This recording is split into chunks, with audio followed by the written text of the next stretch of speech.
All right, everybody, this is a video that I'm super excited for because I haven't been allowed to talk about it. There's been a lot of hype about this, and rightfully so.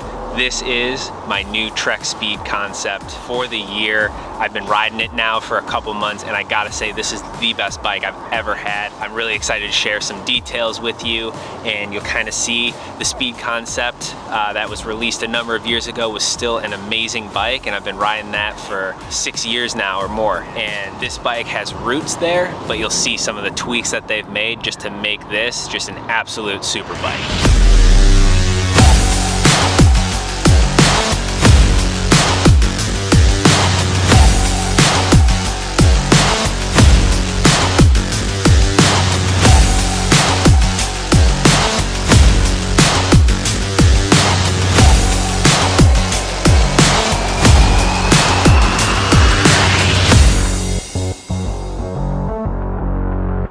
So starting out here at the front end of the bike, you can tell there's a totally new cockpit design.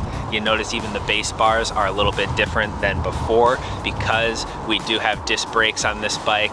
It seems to be the way that the industry is going, and let me tell you, the brakes on this are amazing. This bike just feels great as you're descending.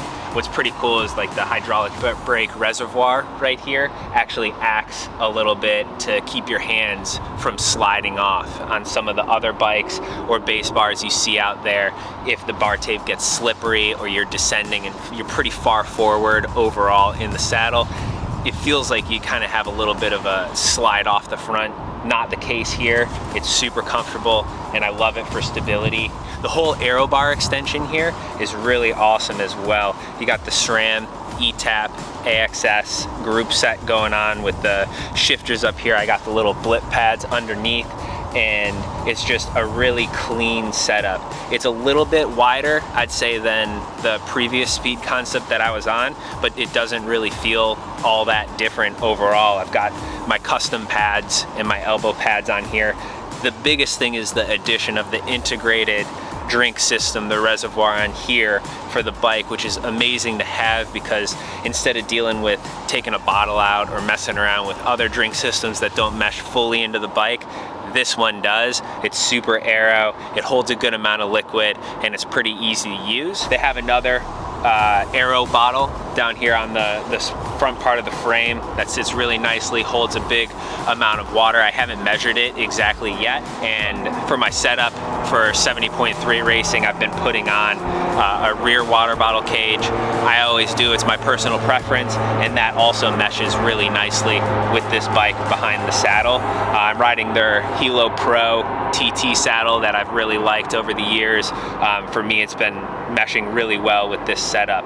And one of the newest things and best things that I think about this bike is this bento box setup, fully integrated in. It comes with dividers for the cage, and it's pretty deep. You can see you've got a lot of area to store different gels, flasks, whatever you might need in that bento box. If you take a look at the bike overall, you could see its origins in the Speed concept, the original one, but it just has this cleaner look to it. You can tell that this is a bike that spent time in the wind tunnel and testing, and I can say that with confidence that Trek doesn't release a bike unless they know it's gonna be faster. Everybody's still kind of gathering numbers personally for how much faster it is, but I can tell you the first time I rode it, I texted the guys at Trek, I'm like, this is unbelievable. Like, I'm riding the same power and going faster on the same road that I always ride back and forth on. So I really loved that. And one of the things that I think helps contribute to its speed, more for, I think, pushing power-wise and being able to sustain position,